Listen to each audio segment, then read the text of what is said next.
அனைவருக்கும் அன்பு வணக்கம். எத்திக்ஸ் அண்ட் மொராலிட்டில ஒரு இன்ட்ரஸ்டிங்கான டாபிக் வந்து நம்ம பார்க்க போறோம். இது ரொம்ப சிம்பிளா 2 லைன்லயே நான் சொல்லிடுறேன். இது சார்ந்த முக்கியமான விஷயங்களையும் நான் பேசிடுறேன். நெப்போட்டிசம் அப்படின்னா என்ன? அப்படின்னு கேட்டீங்கன்னா, இது வந்து ஒருத்தவங்க ஒரு நபர் இருக்காரு. அவருடைய ஃபேமிலி மெம்பருக்கு, அப்புறம் அவருடைய சொந்தக்காரங்களுக்கு மட்டும் ஒரு ஜாப்ல, ப்ரமோஷன்ல, ஏதோ ஒரு பெனிஃபிட்ல அவங்க ரிலேட்டிவ் இல்ல ஃபேமிலி மெம்பருக்கு மட்டும் முன்னுரிமை குடுப்பாங்கல்ல, அதுக்கு பேர் வந்து பார்த்தீங்கன்னா, நெப்போட்டிசம் அப்படின்னு சொல்லுவாங்க. ஓகேங்களா? அதாவது ஒரு அன்ஃபேரான அட்வான்டேஜ குடுக்குறது. நல்லா புரிஞ்சுங்க. நெப்போட்டிசம் அப்டின்னா, அன்ஃபேரா ஒரு அட்வான்டேஜ அவங்களுடைய சொந்த குடும்பத்துக்கே, அப்புறம் அவங்களுடைய சொந்தக்காரங்களுக்கு மட்டும் அன்ஃபேரா அட்வான்டேஜ் பண்ணி குடுக்குறாங்க அப்டின்னா, அததான் நெப்போட்டிசம் நம்மளே சொல்லுவோம்.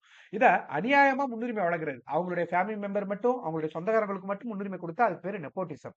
அப்போ இப்போ உங்களுக்கு வந்து ஆனா அவங்களுடைய மெரிட்ட வந்து பார்க்க மாட்டாங்க. அப்படி பண்ணா அதுக்கு பேரு நெப்போட்டிசம். இன் ஷார்ட் ஒரே வார்த்தையில சொல்லணும் அப்டின்னா, ஒருத்தவங்க இருக்காங்க அப்டின்னா, அவங்களுடைய சொந்தக்காரவங்களுக்கு, அவங்களுடைய ஃபேமிலில இருக்கவங்களுக்கு மட்டும் வேல வாங்கி தர்றது, புரமோஷன்ல ஹெல்ப் பண்றது, பெனிஃபிட் வந்து பண்ணி குடுக்குறது. அப்படி பண்ணாங்க அப்டின்னா, அன்ஃபேரா பண்ணி குடுத்தாங்க. இல்லன்னா அன்ஃபேரா அட்வான்டேஜ் பண்ணி குடுத்தாங்கன்னா, அதுக்கு பேரு நெப்போட்டிசம். அப்போ ஃபேவரட்டிசம்னா என்ன? அப்படின்னு கேட்டீங்கன்னா, இது ஒரு அன்ஃபேர் அட்வான்டேஜ யாருக்கு வேணா குடுப்பாங்க. அவங்களுக்கு புடிச்ச ஒரு பெர்சனுக்கு வந்து குடுப்பாங்க. அது வந்து அவங்களுடைய சொந்தக்காரங்களா இருக்கலாம், அவங்களுடைய ஃப்ரெண்டா இருக்கலாம், அவங்களுக்கு ரொம்ப புடிச்சவங்களா இருக்கலாம். புரியுதுங்களா? இப்ப நெப்போட்டிசம்னா, அவங்களுடைய ஃபேமிலி மெம்பருக்கு, அவங்களுடைய சொந்தக்காரங்களுக்கு ஜாப்ல, புரமோஷன்ல, பெனிஃபிட்ல அவங்களுக்கு பண்ணி குடுக்குறது. அவங்க பேஸ்ட் ஆன் மெரிட் பார்க்க மாட்டாங்க. மெரிட்டின் அடிப்படையில பார்க்க மாட்டாங்க. ஜஸ்ட் அவங்களுடைய சொந்தக்காரவங்க, என்னுடைய ஃபேமிலி மெம்பர்ன்னு செஞ்சு குடுக்குறது பேரு நெப்போட்டிசம்.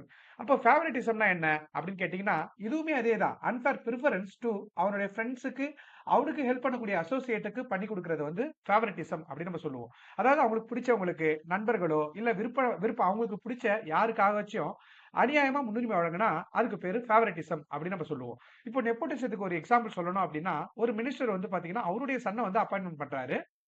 அதாவது தகுதியான வேட்பாளர்கள் இருந்தும், அமைச்சர் வந்து தன்னோட மகனுக்கு வந்து வேலை வழங்குறாரு அப்படின்னா, தகுதியான மெரிட் பெர்சன்லாம் நெறைய பேர் இருப்பாங்க.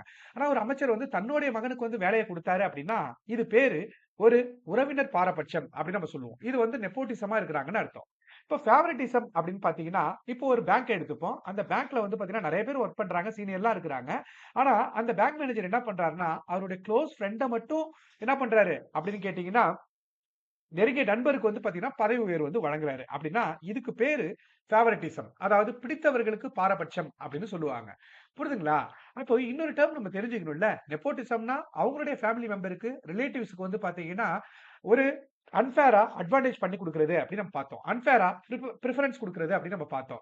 ஃபேவரட்டிசம்னா அவங்களுக்கு புடிச்ச ஒரு நபர் இருக்காருன்னா, அவங்களுக்கு புடிச்சவங்களுக்கு வந்து பண்ணி குடுக்குறது. அவருடைய ஃப்ரெண்டா இருக்கலாம், அவருடைய சொந்தக்காரங்களா இருக்கலாம், இல்ல அவருக்கு அவருடைய ரொம்ப க்ளோஸ் அசோசியேட்டா இருக்கலாம். அப்படி இருந்தா அதுக்கு பேரு ஃபேவரட்டிசம். ஆனா இங்க முக்கியமான வார்த்தை என்னன்னா, அவங்களுடைய மெரிட்ட பார்க்காம செஞ்சு குடுப்பாங்க. ஓகேங்களா?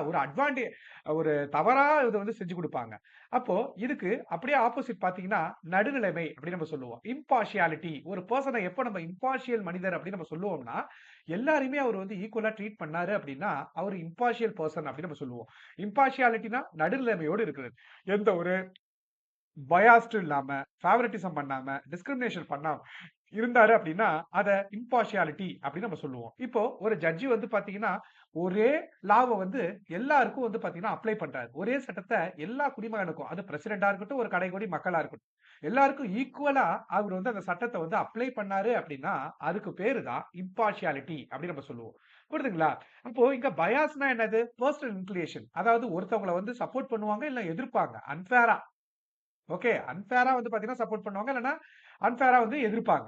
ஸ்டீரியோடைப்னா என்னன்னா, ஒருத்தவங்க மேல இல்ல ஒரு குரூப் மேல நம்பளுக்கு இருக்கக்கூடிய ஒரு பிக்ஸட் பிலீஃப். ஒரு ஒரு பிக்ஸட் பிலீஃப். நம்மளுக்கு வந்து ஒரு வரட்டுத்தனமான ஒரு நம்பிக்கை இருக்கும். அப்படி இருந்தா அது பேரு ஸ்டீரியோடைப். ஓகேங்களா?